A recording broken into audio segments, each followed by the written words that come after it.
Labour contract management system. अभी हम देखने जा रहे हैं कि नया लेबर कॉन्ट्रैक्टर रजिस्ट्रेशन से लेके legal compliance, submission and approval तक प्रोसीजर कैसे होती है।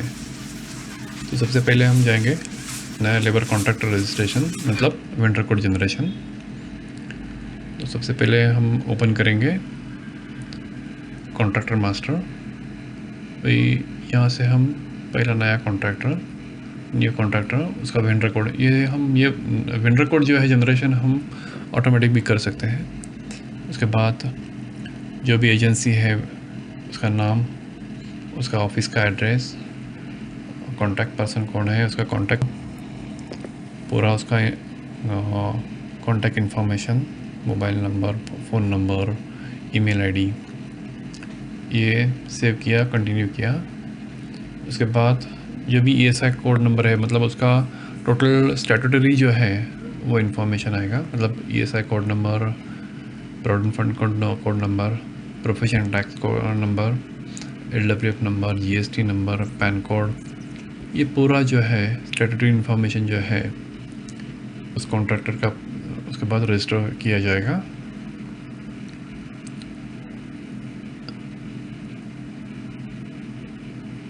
अभी उसके बाद ये डेटा जो है ये अप्रूवल के लिए जाएगा। जैसे ये डेटा फीड किया जाता है वो मैनेजमेंट को अप्रूवल के लिए जाता है। तो उसके बाद अप्रूवल के बाद work order generation and approval. अभी उस कॉन्ट्रैक्टर को हमें वर्क ऑर्डर देनी है, तो हम सबसे पहले क्या करेंगे, कॉन्ट्रैक्टर मास्टर में जाएंगे, वहाँ से सबसे पहले कॉन्ट्रैक्टर वर्क ऑर्डर मास्टर, तो ये सब 4 कॉन्ट्रैक्ट उसको दे दिए हैं पहले से ही। अभी हमें उसको एक नया वर्क ऑर्डर देना है, न्यू वर्क ऑर्डर। अभी जब हम नया वर्क ऑर्डर बनाते हैं तो उसका टाइप ऑफ सर्विस क्या है, मतलब हाउसकीपिंग है या तो उसका लेबर कॉन्ट्रैक्टर है या तो सिक्योरिटी है, तो ये जो है हमें डिफ़ाइन करना पड़ता है। उसके बाद उसका इफ़ेक्टिव डेट कॉन्ट्रैक्ट का क्या है, तो ये पूरा डिटेल जो है, कितने एम्प्लॉय रहेंगे क्या, ये सब जो है ये सब उसमें डाल के उसका जो भी स्टैट्यूटरी जो इन्फॉर्मेशन है ये डाल के उसका सबसे पहला वर्क ऑर्डर जो है वो हम बना लेते हैं और ये बाद में इसको अप्रूव कर देते हैं। तो एक वर्क ऑर्डर बनने के बाद उसको क्रेडेंशियल दिए जाते हैं, मतलब उसका यूज़र नेम पासवर्ड क्या है उस कॉन्ट्रैक्ट को वो दे दिए जाते हैं। अभी सेंड एसएमएस, तो उसको एक एसएमएस जाता है कि आपका ये अप्रूव हो गया है। तो उसको अभी नेक्स्ट आता है कि जैसे उसको वर्क ऑर्डर मिलता है वो खुद के लोग लगा के काम करवा लेता है महीने का। तो और मंथ एंड को वो एक प्रोविजनल पे डेटा बना देता है कि उसका जो भी पेमेंट बनने वाला है तो उसका एक प्रोविजनल पे डेटा में भी उसके पेरोल सॉफ्टवेयर रहेगा या तो एक्सेल फाइल में बनाएगा। उसका जो भी सिस्टम है, इंटरनल सिस्टम पेमेंट करने का, तो वो एक एक्सेल फाइल में वो डेटा बना देता है, एक प्रोविजनल पेमेंट डेटा। अभी ये जो है अब हम आ गए हैं कॉन्ट्रैक्टर के वर्क पैनल में, तो उसमें ये कॉन्ट्रैक्टर का एम्प्लॉय मास्टर रहता है, तो वो ऑटोमेटिक बन जाता है। जो भी उसके एम्प्लॉय है उसका टोटल इन्फॉर्मेशन, उसके वर्क ऑर्डर्स क्या क्या उसको दिए हैं, ये पूरे वो वहाँ से देख सकता है कंट्रोल, खुद के कंट्रोल पैनल से। उसके रेट ऑफ पेमेंट क्या है, टर्म्स एंड कंडीशंस क्या है, ये पूरे जो है ये आ जाते हैं उसमें। तो ये एक वर्क ऑर्डर मास्टर रहता है, तो वो खुद के वर्क ऑर्डर देख सकता है।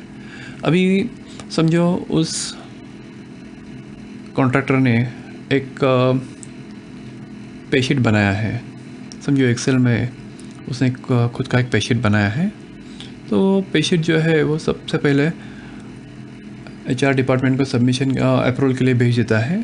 तो ये समझो अभी 5 लोगों का पेशीट उसने बनाया है, जिसमें कि उसका एम्प्लॉय कोड, एम्प्लॉय का नाम, उसका बेसिक सैलरी कितना है, उसका कैटेगरी क्या है, उसका एचआर है मतलब अर्निंग पार्ट क्या है उसका। उसके बाद वहाँ से ओटी कितना है, ओवर टाइम कितना किया है, डिडक्शन पार्ट, स्टैट्यूटरी कितना डिडक्शन किया है, ESI कितना, PF कितना, टोटल डिडक्शन कितना है, नेट पेमेंट कितना है। तो ऐसे उसने एक प्रोविजनल पे डेटा एक बनाया है। अभी ये 5 लोगों का बनाया। अभी इसको ये सबमिट करना पड़ता है HR डिपार्टमेंट को। तो अभी HR डिपार्टमेंट में समझो अभी अप्रैल महीने का है, ये वर्क ऑर्डर है। ये वर्क ऑर्डर के अगेंस्ट उसने पे डेटा अभी प्रोविजनल भेज रहा है वो अप्रूवल के लिए। चूज़ फाइल, अभी वो एक्सेल फाइल ओपन करेगा, सिलेक्ट करेगा और सबमिट करेगा। तो सॉफ्टवेयर उसको एनालाइज करता है। इस सॉफ्टवेयर को हमें देना पड़ता है कि वो क्या क्या डेटा भेज रहा है, वो जो एक्सेल फाइल में क्या क्या डेटा भेज रहा है वो उसको दिखाना पड़ता है कि एम्प्लॉय का नाम है, एम्प्लॉय कोड है, जेंडर है, डेट ऑफ बर्थ है, ये पूरा उसने उस एक्सेल फाइल में मेंशन किया है। उसके बाद अटेंडेंस के डिटेल्स, जिसमें कि उसने वर्किंग डेज कितने हैं, OT कितना किया है, ये सब डेटा। तो जो भी वो एक्सेल फाइल में भेज रहा है अप्रूवल के लिए, ये पूरा इसको वहाँ पे मेंशन करना पड़ता है। उसके बाद अर्निंग डिटेल, जो भी वो पेमेंट देने वाला है, अर्निंग का जो डिटेल्स है वो क्या क्या उसने मेंशन किया है एक्सेल फाइल में, वो उसको यहाँ पे दिखाना पड़ता है कि वो बेसिक DA का रेट, जो भी रेट ऑफ पेमेंट है, जो भी अर्निंग पार्ट है, मतलब रेट ऑफ पेमेंट, अर्निंग, अगर एरियर्स दे रहा है तो एरियर्स। तो ये पूरा जो है उसको मेंशन करना पड़ता है कि एक्सेल फाइल में वो क्या क्या भेज रहा है। या तो बोनस दे रहा है, लीव एनकैशमेंट दे रहा है, तो ये पूरा जो है उसको मेंशन करना पड़ता है। उसके बाद डिडक्शन पार्ट में क्या क्या भेज रहा है वो एक्सेल फाइल में। तो प्रोविडेंट फंड, तो PF प्रोविडेंट फंड कितना कट किया है वो भेजा है, ESI कितना कट किया है वो भेजा है। उसके बाद प्रोफेशन टैक्स कट किया है, वो उसका बाद डिटेल्स भी भेजा है। तो ये पूरा डिटेल्स वो सबमिट करता है।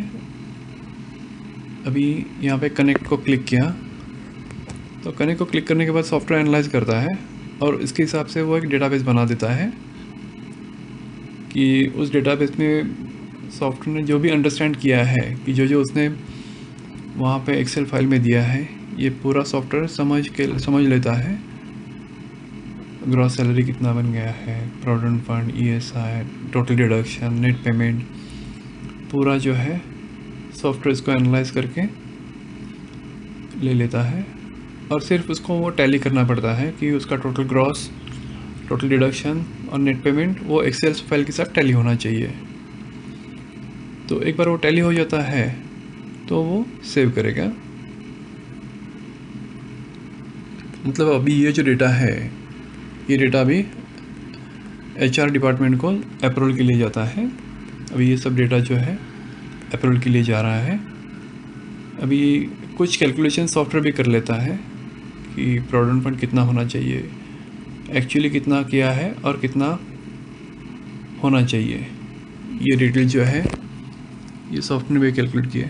और उसका एक बेनिफिट ऐसा रहता है कि वो कॉन्ट्रैक्टर जब चाहे वो डेटा देख सकता है, वह या तो डाउनलोड कर सकता है, जो भी उसने डेटा सबमिशन के लिए भेजा है जब चाहे देख सकता है, जब चाहे एक्सेल फाइल में डाउनलोड कर सकता है। ये डाउनलोड टू एक्सेल,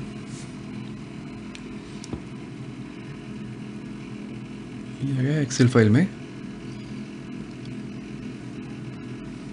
उसके बाद अभी ये डेटा चला जाता है HR डिपार्टमेंट को अप्रूवल के लिए। अभी HR डिपार्टमेंट को जाएगा, तो यहाँ से लॉग आउट किया हमने। अभी HR डिपार्टमेंट ने लॉगिन किया, HR डिपार्टमेंट, क्योंकि अभी HR डिपार्टमेंट वो चेक करेगा कि वो जो भी डेटा उसने पे डेटा जो प्रोविजनल डेटा भेजा है, तो वो डेटा HR डिपार्टमेंट अप्रूव कर देता है, करेक्ट है, नहीं है, अप्रूव किया, रिजेक्ट किया। तो इसे उसके हिसाब से उस कॉन्ट्रैक्टर को वापस उसको रिकैलकुलेट करके उसको भेजना पड़ता है। वो कितनी भी बार भेज सकता है, उसको कोई लिमिट नहीं रहता है। अभी ये प्रोविजनल बिल जो है ये अप्रूवल के लिए आया है। अभी समझो ये लेबर कॉन्ट्रैक्टर है, उसका जो भी वर्क ऑर्डर है, व्यू बिल प्रोविजन, तो जो भी डेटा है उसने भेजा है। उसके बाद जब भी लेबर कॉन्ट्रैक्टर उसके हिसाब से वो पेमेंट कर देता है। पेमेंट करने के बाद लीगल कॉम्प्लायंस भेज दिया जाता है कंपनी को। तो ये जो है अभी लॉगिन कर रहा हूँ एज ए लेबर कॉन्ट्रैक्टर। तो अभी मुझे लीगल कॉम्प्लायंस जो है वो मुझे सबमिट करना पड़ता है। अभी लीगल कॉम्प्लायंस जो है सबमिशन के लिए मैं लीगल कॉम्प्लायंस सबमिशन में गया। उसके बाद अभी यहाँ से लीगल कॉम्प्लायंस सबमिशन कौन से वर्क ऑर्डर के अगेंस्ट, उसके बाद न्यू रिकॉर्ड में अभी क्रिएट कर रहा हूँ लीगल कॉम्प्लायंस सबमिशन के लिए। तो ये आ गया लीगल कॉम्प्लायंस का सबमिशन का पार्ट। तो नंबर ऑफ़ एम्प्लॉय कितने हैं, ग्रॉस सैलरी कितनी है, टोटल डिडक्शन कितना है। उसके बाद उसके साथ मैं पेशीट जो है वो अटैच कर रहा हूँ एज ए लेबर कॉन्ट्रैक्टर। जो भी मैंने पेशीट बनाया है उसका एक PDF फाइल मैं अटैच कर रहा हूँ। बोनस अगर पे किया है तो बोनस कितने लोगों के लिए पे किया है, नंबर ऑफ़ एम्प्लॉय कितने और कितना पे किया, तो एक बोनस का एक स्टेटमेंट जो है वो भी मैं यहाँ से अटैच कर देता हूँ कि नंबर ऑफ़ एम्प्लॉय कितने हैं। अभी यहाँ से एक बोनस का एक स्टेटमेंट जो है वो मैं अटैच कर रहा हूँ। तो ये आ गया बोनस का स्टेटमेंट। उसके बाद एरियर्स, अगर एरियर्स पे किया है कुछ तो एरियर्स का भी डिटेल जो है वो लीगल कॉम्प्लायंस में मेंशन कर रहा हूँ कि कितने लोगों का एरियर्स है ये पूरा। उसके बाद अगर मैंने प्रोविडेंट फंड भरा है तो प्रोविडेंट फंड के डिटेल जो है मतलब उसका चालान, उसका ECR, उसके बाद उसका पेमेंट डेट ऑफ पेमेंट क्या है, डेट ऑफ पेमेंट क्या है चालान का, प्रोविडेंट फंड चालान का, कितने लोगों का मैंने चालान भरा है, टोटल नंबर ऑफ़ एम्प्लॉय कितने हैं मेरे, मतलब कितने लोगों का मैंने PF भरा है, ESI जो है अकाउंट नंबर 1, 2, 10, 21 वो पेमेंट कितना भरा है, ये सब मैं यहाँ पे भर देता हूँ। तो लेबर कॉन्ट्रैक्टर क्या करता है, इसका पूरा एक डिटेल्स और उसका वो जो ECR और उसका PF चालान, उसका एक PDF फाइल वो सबमिट कर देता है इस सबमिशन के साथ। अभी ये जो है यहाँ से मैंने एक PF का फाइल जो है वो भी उसके साथ अटैच कर रहा हूँ कि एक रेफरेंस रहेगा उसके साथ। अभी ये PF स्टेटमेंट है, उसमें ये PF का फाइल है। उसके बाद अभी ESI, सेम ESI का पेमेंट मैंने कब किया है तो ये ESI का आएगा यहाँ पे। तो ये ESI का डेट ऑफ पेमेंट है। उसके बाद कितने लोगों का मैंने ESI भरा है, कितना ESI भरा है, एम्प्लॉय का शेयर कितना है, एम्प्लॉयर का शेयर मैंने कितना भरा है, टोटल मैंने ESI कितना भरा है, मेरे चलन का डेट क्या है, और एक चलन की कॉपी जो हमें वहाँ से मिलती है वो हम यहाँ से अटैच करते हैं।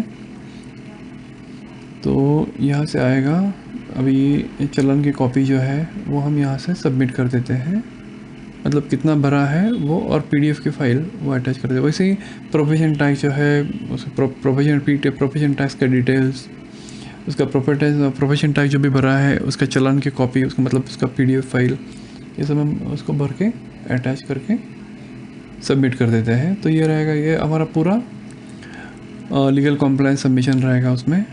तो ये जो लीगल कॉम्प्लायंस हमने HR डिपार्टमेंट को सबमिट कर दिया है, ये भेज दिया। तो ये हमारा लीगल कॉम्प्लायंस जो है वो ऑटोमेटिकली HR डिपार्टमेंट को सबमिट हो जाता है। ये आ गया, सबमिशन के लिए गया। ओके, तो ये जो लीगल कॉम्प्लायंस है ये आ गया। अभी इसके बाद अप्रूवल के लिए आता है, यही लीगल कॉम्प्लायंस HR डिपार्टमेंट के पास आता है अप्रूवल के लिए। अभी हम लॉग इन करेंगे as a HR department. HR department,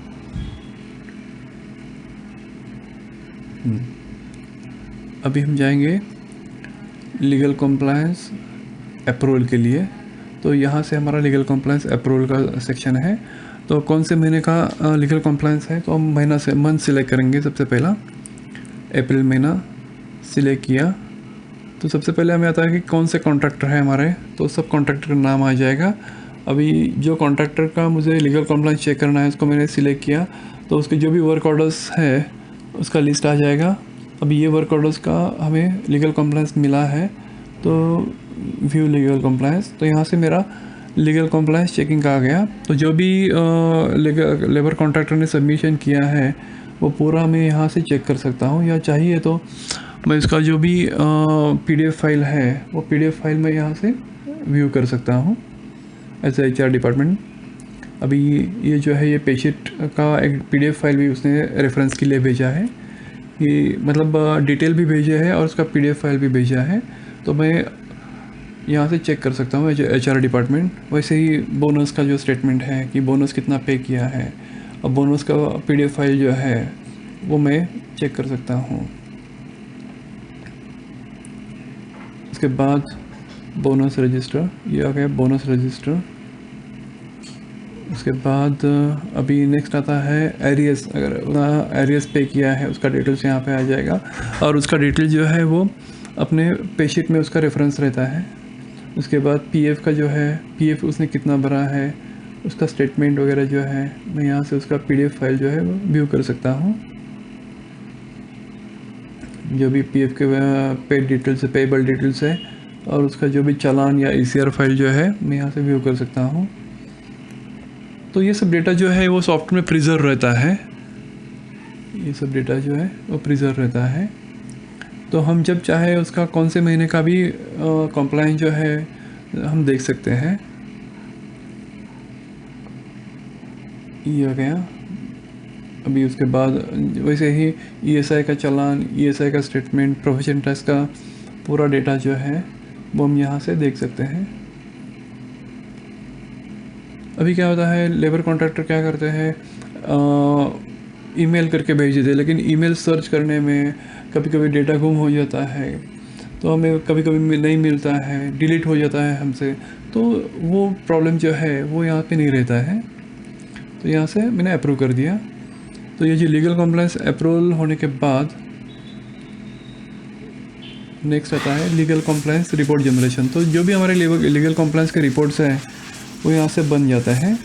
मतलब अभी फॉर एग्जांपल लेबर कॉन्ट्रैक्टर के रिपोर्ट्स हम अभी हम देखेंगे कि जो भी रिपोर्ट्स प्रिंसिपल एम्प्लॉयर को मेंटेन करने पड़ते हैं। तो सबसे पहले रहता है कि फॉर्म 13। तो फॉर्म 13 मतलब उसका जो वर्कमैन का कॉम्पेंसेशन, जो वर्कमैन जो हमारे यहाँ पे काम करते हैं लेबर कॉन्ट्रैक्टर के, उनका एक पूरा रजिस्टर मेंटेन किया जाता है। तो ये कॉन्ट्रैक्चुअल एम्प्लॉय का भी है, मैंने यहाँ से वर्क, ये भी इसको लेबर कॉन्ट्रैक्टर मैंने सिलेक्ट किया, वर्क ऑर्डर सिलेक्ट की। तो वह उस वर्क ऑर्डर के नीचे जो भी एम्प्लॉय काम कर रहे हैं, ये पूरा एम्प्लॉय मास्टर वो सॉफ्टवेयर मेंटेन करता है, ये ऑटोमेटिकली मेंटेन किया जाता है। अभी उसका जो फॉर्म 13 जो है, तो ये पूरा फॉर्म 13 ऑटोमेटिकली बन जाता है, जिसका हम कभी चाहे उसको प्रिंट कर सकते हैं, PDF फाइल बना सकते हैं। तो उसके बाद फॉर्म 12 मतलब रजिस्टर ऑफ कॉन्ट्रैक्टर्स। तो जो भी हमारे यहाँ पे कॉन्ट्रैक्टर काम करते हैं तो उनका एक रजिस्टर हमें मेंटेन करना पड़ता है। तो ये जो रजिस्टर जो है, तो यहाँ से हम देख सकते हैं वो ऑटोमेटिकली इंटरनली मेंटेन किया जाता है, रजिस्टर ऑफ कॉन्ट्रैक्टर्स। ये रहता है फॉर्म 12। तो ये रहता है रजिस्टर ऑफ कॉन्ट्रैक्टर्स, ये भी ऑटोमेटिकली मेंटेन किया जाता है सॉफ्टवेयर द्वारा। तो जब भी कोई कॉन्ट्रैक्टर आता है, उसके बाद फॉर्म 5 मतलब जो एक सर्टिफिकेशन हमें देना पड़ता है प्रिंसिपल एम्प्लॉयर को लेबर लाइसेंस के निकालने के लिए। तो अभी समझो ये कॉन्ट्रैक्टर है, तो उसके ये सब वर्क ऑर्डर्स हैं। तो जैसे वो उसको अगर फॉर्म 5 इशू करना है, तो ये फॉर्म 5 आ गया। तो जब चाहे इसको प्रिंट कर सकता है, PDF फाइल ले सकता है, या तो प्रिंट कर सकता है। तो उसके बाद आता है फॉर्म 25 मतलब लेबर कॉन्ट्रैक्टर एनुअल का रिटर्न रहता है, हर एक एम्प्लॉयर को सबमिट करना पड़ता है। तो एनुअल रिपोर्ट जो है सब कॉन्ट्रैक्टर्स का, ये ऑटोमेटिकली बन जाता है यहाँ पे।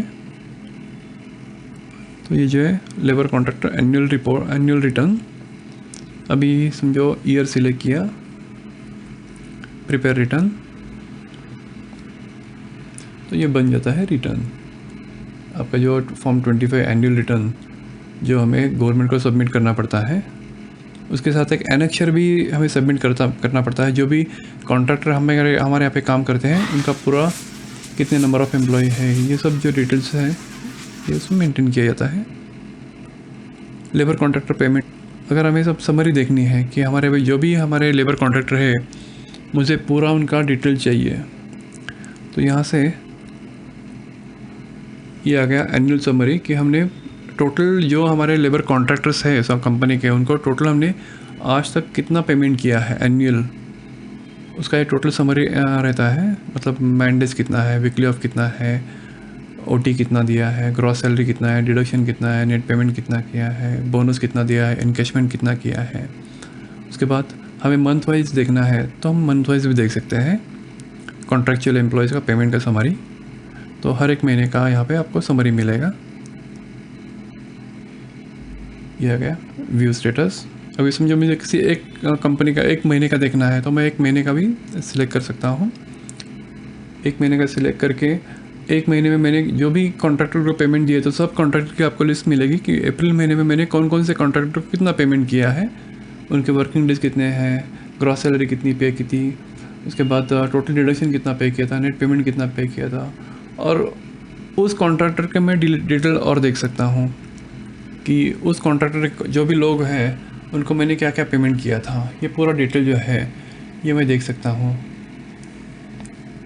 तो ऐसे पूरा सिस्टम जो है काम करता है।